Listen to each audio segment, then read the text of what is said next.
السلام علیکم ورحمۃ اللہ وبرکاتہ۔ ناظرین، آج ہم غسل کا بیان، غسل کس طرح سے کیا جائے، اگر آدمی ناپاک ہو جائے تو کس طرح سے اس کو نہانا چاہیے، اس کا بیان لے کر حاضر ہوئے ہیں۔ اگر آپ اس طرح کی ویڈیو دیکھنا چاہتے ہیں تو ہمارے چینل سے جڑے رہیے اور اس ویڈیو کو لاسٹ تک دیکھیے۔ سوال ہے غسل کرنے کا طریقہ، یعنی نہانے کا طریقہ کیا ہوتا ہے؟ جواب، غسل کرنے کا طریقہ یہ ہے کہ پہلے غسل کی نیت کر کے دونوں ہاتھ گٹوں تک 3 بار دھوئے، پھر استنجا کی جگہ دھوئے، اس کے بعد بدن پر اگر کہیں نجاست حقیقیہ، اب نجاست حقیقیہ کسے کہتے ہیں، یعنی کہ پیشاب یا پخانہ وغیرہ ہو تو اسے دور کرے، پھر نماز جیسا وضو کرے مگر پاؤں نہ دھوئے۔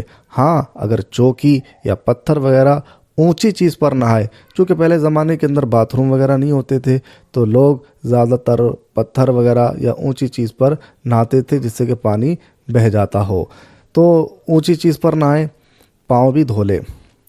اس کے بعد بدن پر تیل کی طرف پانی چپڑے، پھر 3 بار دائیں کندھے پر، پھر پانی بائیں کندھے پر، پھر 3 بار بائیں کندھے پر، سر پر اور تمام بدن پر 3 بار پانی بہائے، تمام بدن پر ہاتھ پھیرے اور ملے، پھر نہانے کے بعد فوراً کپڑے پہن لے۔ اگلا سوال ہمارا یہ آتا ہے کہ غسل تو اس طرح سے ہم کر سکتے ہیں، لیکن غسل کے فرض کتنے ہوتے ہیں، سنتیں کتنی ہوتی ہیں، اور کیا چیز کرنا ضروری ہے اور کن چیزوں کو منع کیا گیا ہے؟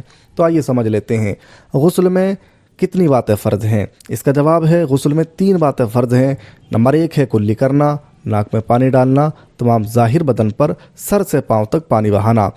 اور اگلا سوال ہے، غسل میں کتنی باتیں سنت ہیں؟ جواب ہے، غسل میں یہ باتیں سنت ہیں: غسل کی نیت کرنا، دونوں ہاتھوں کو گٹوں تک 3 بار دھونا، استنجا کی جگہ دھونا، بدن پر جہاں کہیں نجاست ہو اسے دور کرنا، نماز جیسا وضو کرنا، بدن پر تیل کی طرح پانی چپڑنا یعنی کہ مالش کرنا، داہنے مونڈے پر، پھر بائیں مونڈے پر، پھر سر پر اور تمام بدن پر 3 بار پانی بہانا، تمام بدن پر ہاتھ پھیرنا اور ملنا، نہانے میں قبلہ رخ نہ ہونا، اور کپڑا پہن کر نہاتا ہو تو کوئی حرج نہیں۔ یہ تمام چیزیں غسل کی سنتوں میں سے ہیں کہ کوئی نہ دیکھے، نہاتے وقت کسی قسم کا کلام نہ کرنا، کوئی دعا نہ پڑھنا، عورتوں کو بیٹھ کر نہانا، نہانے کے بعد فوراً کپڑا پہن لینا۔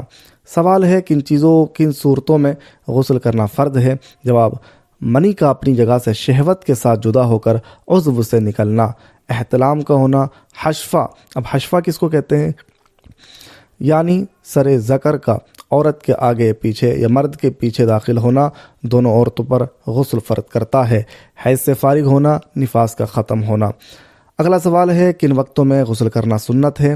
جواب، جمعہ، عید، بقرہ عید، عرفہ کے دن اور احرام باندھتے وقت نہانا سنت ہے۔ سوال، کن صورتوں میں غسل کرنا مستحب ہے؟ جواب، وقوف عرفات، وقوف مزدلفہ، حاضری حرم، حاضری سرکار دو عالم صلی اللہ تعالی علیہ وسلم، طواف، دخول مینا، تینوں جمروں پر کنکریاں مارنے کے لیے، شب برات، شب قدر، عرفہ کی رات، مجلس میلاد شریف اور دیگر مجالس خیر کی حاضری کے لیے، مردہ نہلانے کے بعد، مجنون کو جنون جانے کے بعد، غشی سے افاقے کے بعد، نشہ جاتے رہنے کے بعد، گناہ سے توبہ کرنے کے لیے، نیا کپڑا پہننے کے لیے، سفر سے واپسی کے بعد، استحاضہ بند ہونے کے بعد، نماز کسوف، خسوف، استسقاء، خوف، تاریکی اور سخت آندھی کے لیے، بدن پر نجاست لگی ہو اور یہ نہ معلوم ہو کہ کس جگہ ہے، ان سب صورتوں میں غسل کرنا مستحب ہے۔ اس کے اندر ایک بات خاص خیال رہنی چاہیے، چونکہ عام طور پر ہمارے یہاں کچھ دیکھنے میں آتا ہے کہ کچھ نوجوان حضرات سڑکوں پر نلوں پر نہاتے ہیں تو وہ گھٹنا کھول کر کے نہاتے ہیں انڈر ویئر کے اندر، لہذا گھٹنا کھول کر لوگوں کے سامنے نہانا نہایت سخت گناہ اور حرام ہے۔ نجس کپڑا پہن کر غسل نہ کریں، اور اگر دوسرا پاک کپڑا نہ ہو تو اسی کو پاک کر لیں، لیکن گھٹنا کھول کر لوگوں کے سامنے نہانا جائز نہیں ہے۔ اس چیز کا خیال رکھنا نہایت ضروری ہے۔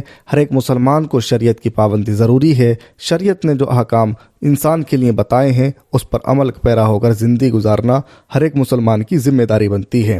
اگر آپ کو ہماری ویڈیو اچھی لگی ہے تو آپ ہمارے چینل کو سبسکرائب اور ہماری ویڈیو کو لائک شیئر ضرور کریں تاکہ دینی فائدہ آپ کو حاصل ہوتا رہے اور اسی طرح کی انفارمیٹیو ویڈیو آپ تک پہنچتی رہیں۔